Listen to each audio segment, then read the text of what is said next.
Well, welcome everyone. My name is Scott Marble and I'm the discipleship pastor here at Emmanuel. And today I'm joined by Tessa and Isi Masi, and they are missionaries with Emmanuel's missionary roster and have been for quite a few years. And I'm just going to give them a chance right out of the hop here to introduce themselves, because some of you may not know who they are. So why don't you guys tell us a little bit about who you are? My name is Tessa. I was a Barkman. I grew up here in Steinbach, mostly going to Ifree ever since we moved to Steinbach from Winnipeg when I was 16. So that's a lot of years. Okay. And then I met... My name is Isi. I go with just this short version of my name. What's the long version of your name then? The long version is Ratu Ismelin Mutuaving Isi Masi. Okay, so short version. All right, good. So Isi is good, and people say easy. I don't know why. I don't care. Yeah. Awesome. I've been living in Steinbach since 2003. Okay. And Ifree was my first home church, and I've been there since. Yeah. And I'm originally from Fiji. And then our journey brought us together when we met in Australia through Youth with a Mission, YWAM. That's awesome. Yep. And I'm gonna say this because I think it needs to be said, but I knew Isi before I knew Tessa, and I knew Isi during his single boy caveman days, and he was a wild man. So yeah. With my dreadlocks. Yeah, it's awesome. We met in 2001 in Brisbane, Australia, both doing Youth with a Mission. He did his DTS first. I did my discipleship training school after. Then we met, then we staffed. And when Isi moved to Steinbach, before you came here, but then you ended up doing another school with YWAM International, and that's you got to know Scott, and you had dreadlocks, and that was before we were married. And then before we got married, then you started actually working at the church. Kent. That's cool. That's awesome. Love that. Tell us a little bit about like the bigger picture of what is YWAM, and then maybe tell us a little bit about your specific ministry, YWAM Island Breeze, Steinbach, Manitoba. What's that all about? Sure. You want to talk about YWAM and I'll talk about Island Breeze? Okay.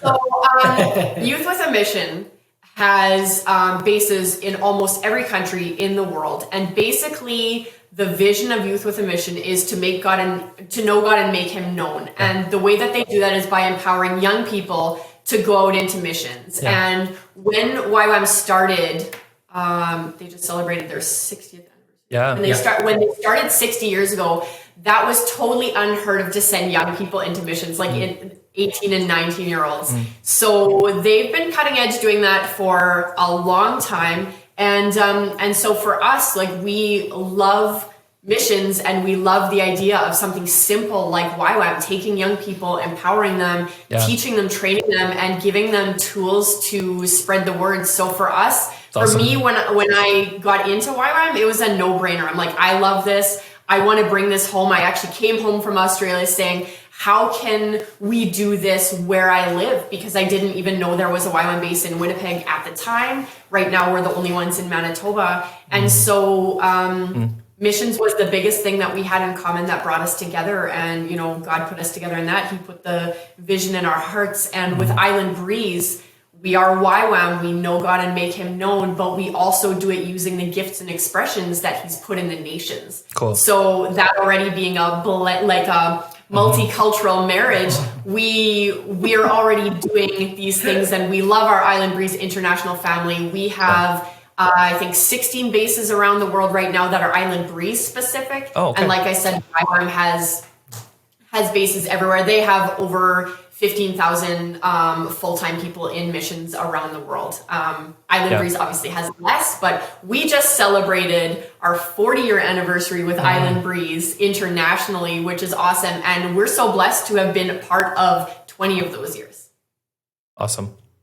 I like to joke because I was a part of YWAM for 12 years and I usually do this whole spiel or whatever. And so I'll say, yeah, YWAM's in over, 1,000 locations in 160 countries, almost as many as Coca-Cola. But, True. There you go. Yeah. Yeah. I didn't really talk about what we do locally, though. Maybe I should just. Yeah, if you want to, go for it. Yeah. So with our ministry here as Island Breeze, Manitoba, we really have a passion for seeing the First Nations be empowered and discipled. And so we've been blessed that almost every discipleship training school that we've run has had kids from First Nations communities locally here, which is so awesome. We take them on outreach to Fiji, and it kind of blows their minds. I mean, it does usually for most young people anyways, just taking them out of their bubble, exposing them to another culture and just showing them, what God's doing in other cultures, but also how amazing we have it here in Canada and how God can use anybody. Yeah. And we also like to really be involved in the community. So we look for good opportunities with that. We do a lot of local outreach, help at the food bank, stuff like that. Yeah. Well, let's dive into that minutia a little bit. So you kind of went there a bit. What is YWAM Steinbach Island Breeze specifically? When I go to your website, I see these different blocks. You guys are going in different directions, doing different kinds of ministries. So maybe just walk us through what's going on there. Yeah, so we have, there's two things that people see us do. One thing is that they see us doing the discipleship and the mission outreach programs. And the other thing that they see us do is a lot of people see us dance and using that tool. So the idea of Island Breeze is using culture, and so it's restoring culture. And I think when Island Breeze first began, it really was an introduction to people to come through the door of understanding, envisioning what is cultural restoration. Because a lot of cultures and a lot of indigenous people, they've been told in order for you to become a Christian, you have to leave all of that behind, and you can't include that in the kingdom, right? And so us being dressed in our regalia, mostly Pacific Island dances, and showcasing, hey, look, you could actually do this. And God, in fact, gave us the creativity in the beginning, After he created everything, then he asked Adam to co-create with him in naming all the animals. So he's given us this creativity, and even in our culture, deep down, and so he's already, I think in Acts it says that even before he's determined our boundaries. He chose you to be Canadian. He chose me to be Fijian. He chose another person to be German. And so culture is really important to God, and diversity. And so a lot of times we've maybe in the past we've fallen short of embracing that. And so the idea is to embrace that. So those are the two things that you see us doing. And for us, it's been the tool of music and dance. Music, they say, is a universal language, and that has opened up a lot of doors. Where if we had put on our Christian hat, came in with our Bibles, we may have not necessarily had that open door, but we come in with a guitar and we say we're from Fiji with a ukulele, that door opens up. But they see a difference of us being on stage, and the message that we speak, it's very simple. Like, I when we go into the schools, I tell the kids to look at each other and say, do they look like you? And they say, no, they don't. And so look at the person next to you. Do they look like you? And say, no, they don't. So they're different. Yeah, is different wrong? And they say, no, it's not. So different is just different. And if in the church, I say the only thing wrong before God's eyes is sin. But we somehow streaming the same message, but we're honoring the different context that we're in this mission fields. And so, that's a little bit of what we do. So I want to push into that more. The idea of redeeming culture. Where did you guys sort of become passionate about that? Like, take me from A to B. Like, how did that process become a thing that you feel like you needed to focus on? Yeah. My journey with Island Breeze began in 2001. So I was fully immersed in the church. And church in Fiji,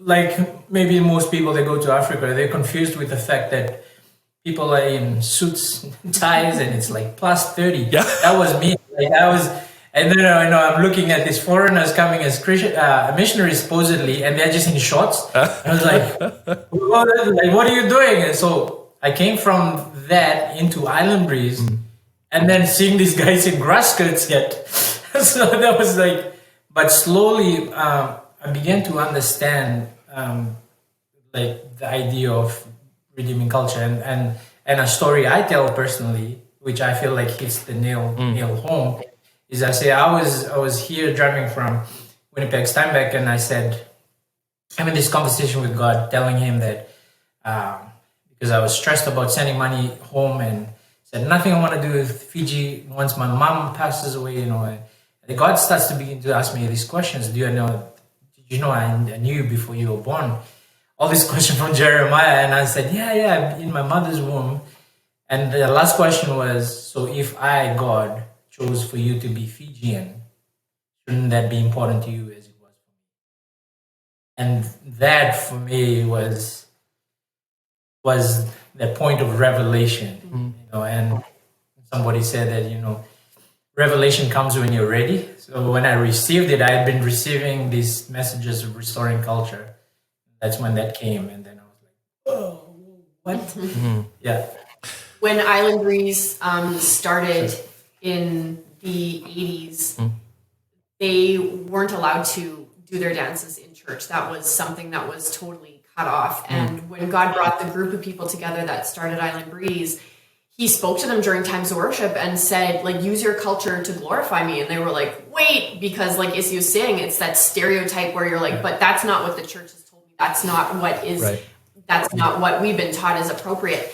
And so over the years, God's just been kind of really driving home that message. And for me as a Westerner, I take it for granted because my culture is church culture. Like church culture is so much of the time is the way that we've grown up. There's not a separation. But I look at First Nations culture and they've been told by the church, your culture is not okay. Don't bring it into church. But that's not what God is saying. God is saying, I've put so much beauty in your culture. Take the things that are beautiful and the things that haven't been distorted by sin over the years, because all culture has sinful things in it, and it's all been, there's distortion in everything. So the heart of Island Breeze is looking at culture, finding the gems that God's put in there, and restoring the things that should be restored back to Him and back to the original intention. And for us, when we were exposed to that, for me as a Westerner, like that's so cool to know that God can use different cultures to glorify Him. Like I hadn't, really experienced that before either. And for you growing up in Fiji and just hearing like, oh wait, my culture can be a part of church. Like I can do a meke to glorify God. Like this is amazing. So just learning more about that. And it's a journey for us. We're still learning. And our staff members too, like we're all on this journey together and learning like, what does that mean for my culture? How do I find the gems that God's put in there? But for us, I don't know, it just really hit home and was like, yes, this is what God is speaking to us that is important. Because when you connect culture and identity, you really tap into something that is meaningful to people that are struggling in a lot of different areas of life. Because a lot of people, they're cut off from different parts of their identity. And when that's not connected, people have a hard time connecting with God. Yeah. Wow. Okay. Certainly sounds like the Lord is in that idea for sure. I love it. That's so awesome.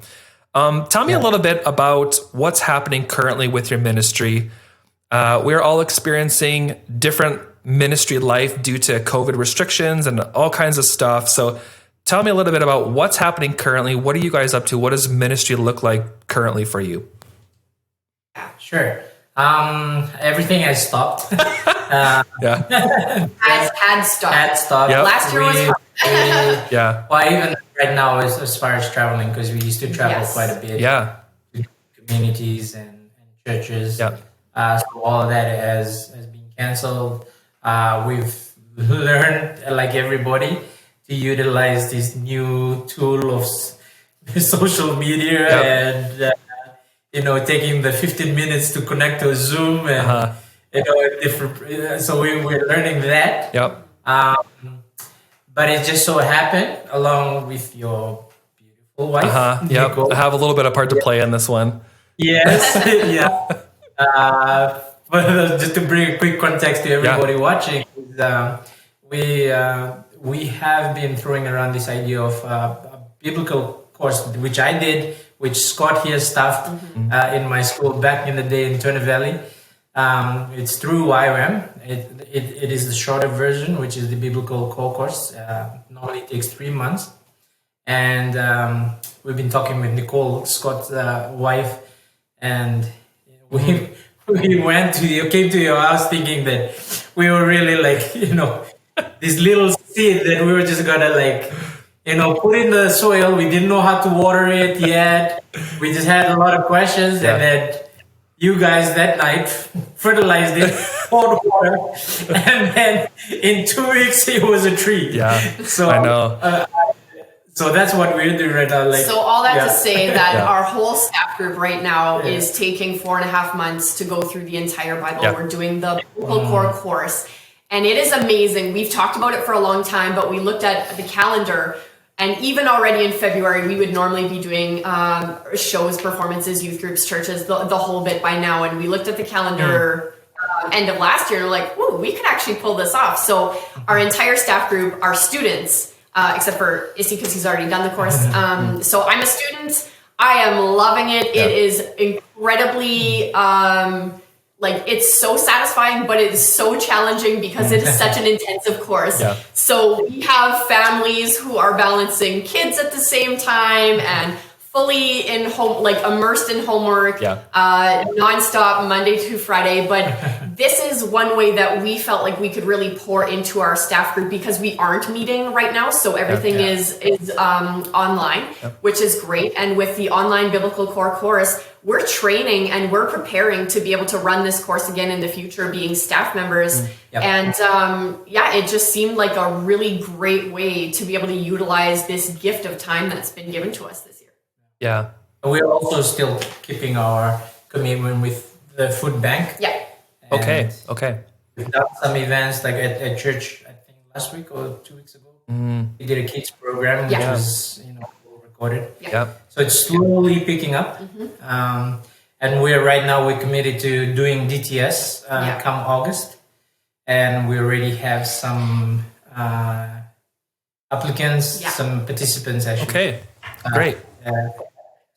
That's really good. It's going to look a little bit different this year running the discipleship training school, but last year that was really hard for us not being able to run that, just too many unknowns, and with travel being such a big part of that. Yeah. This year we've committed, we're going to run it no matter what and adapt the way we need to adapt depending on what's happening in August and September, and we're really excited about that. Yeah, that's cool. Well, and you know what, you guys have already kind of gone there a little bit, just the future. And maybe you can talk a little bit more about that if there's some more things you want to say. But I just want to ask in a bigger way, what's your vision? Like, what are you working towards? What do you hope to sort of accomplish through your ministry throughout the years? If you were to say there's any one maybe problem that you want to solve, or there's any one thing that you want to do and make a mark on the world in terms of what God's called you to do, what would that be? What does that look like?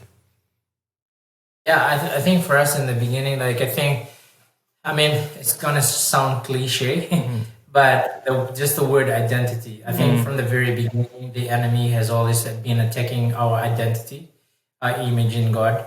And specifically, though, for us is in the indigenous people, where identity has not only been a spiritual attack, but has been physical and, abuse by different people. Not only blaming the church, like there's, the church could have been good, like, because we go into these reservations, we say the message is still the same. Unfortunately, just the people back in the day, they brought it in the way that they best knew. Whatever tool that they had in hand, that was what they were given. So that is our heart and our vision. It would be great to actually see some sort of a plant happen in one of the communities. And there's been in this 40-year celebration, there were thoughts about like, how can Island Breeze multiply? And the thought came, it would be nice to multiply to Nunavut. And we've been up all over Nunavut. and we jokingly threw around, kind of like threw one of our stuff. Hey, you should go do that. But that would be amazing to actually see, just a multiplication of that. If not a location, just the message of culture restoration, which we feel is really needed, especially in our nation. And we see it every day, especially with youth that come, youths that were not even part of residential schools, but because their parents and their grandparents were part of that, they're walking through the effects of it as if they were also in there. So,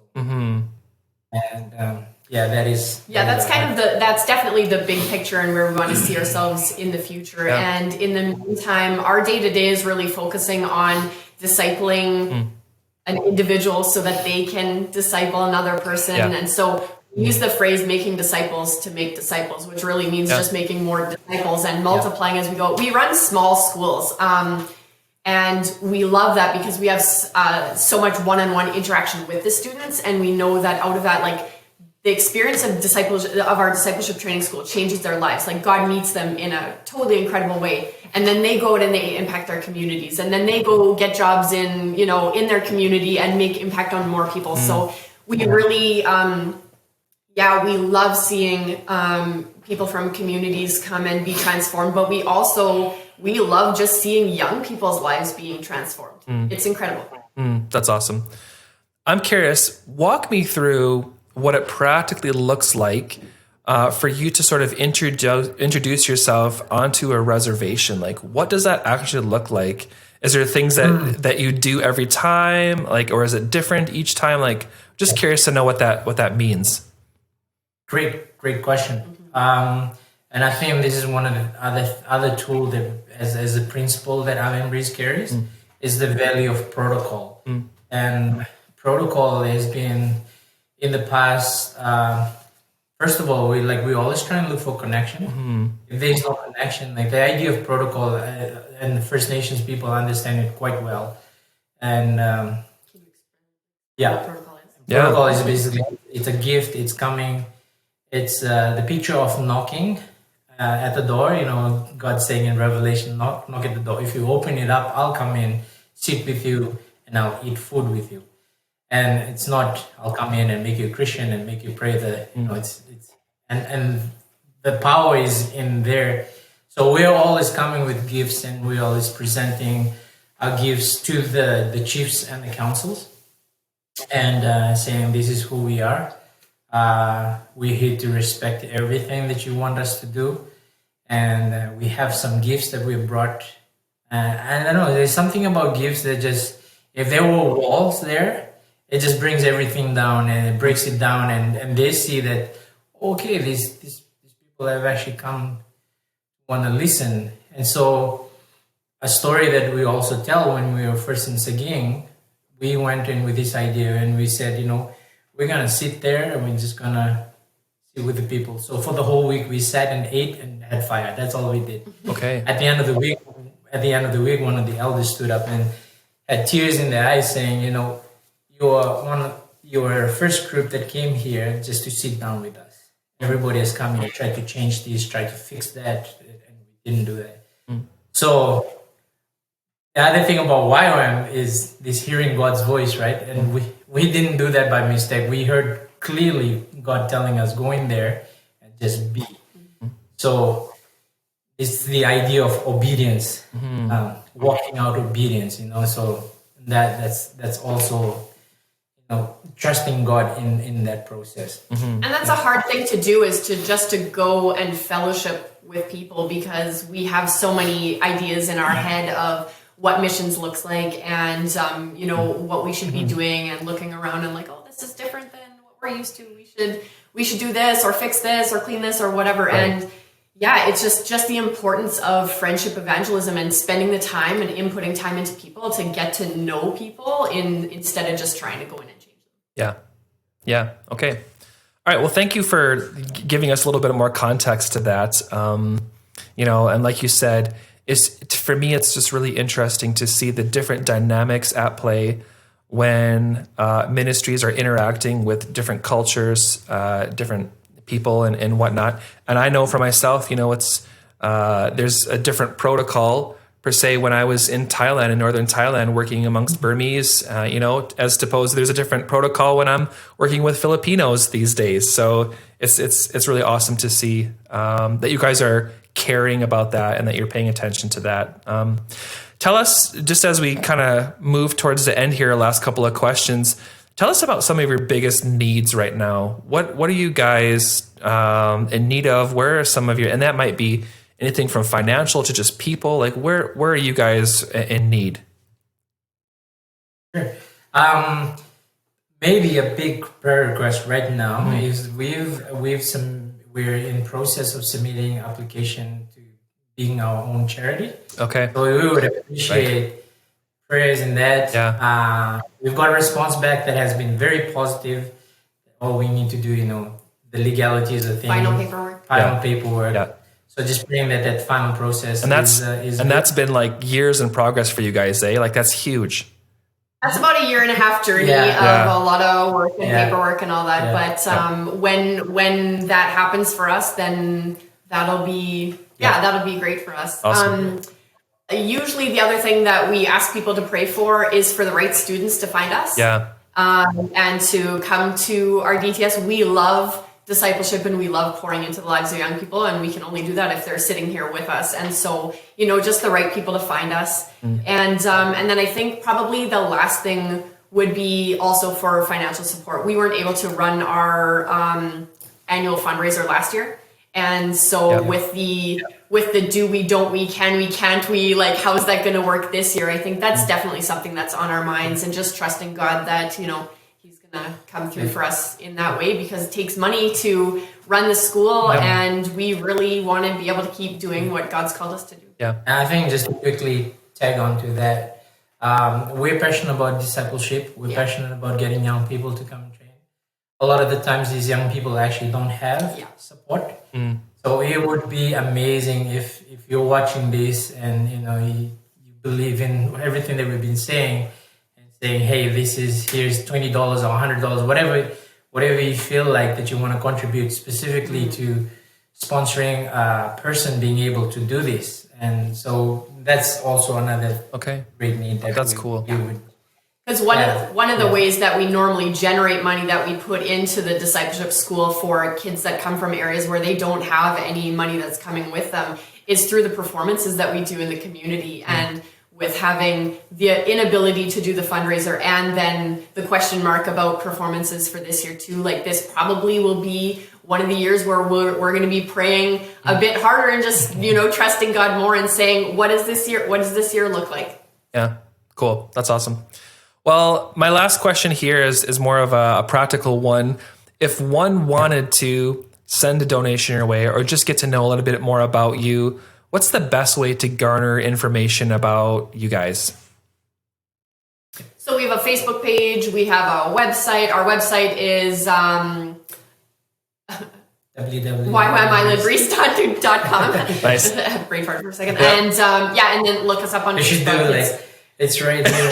Our website. I will for sure. Yeah.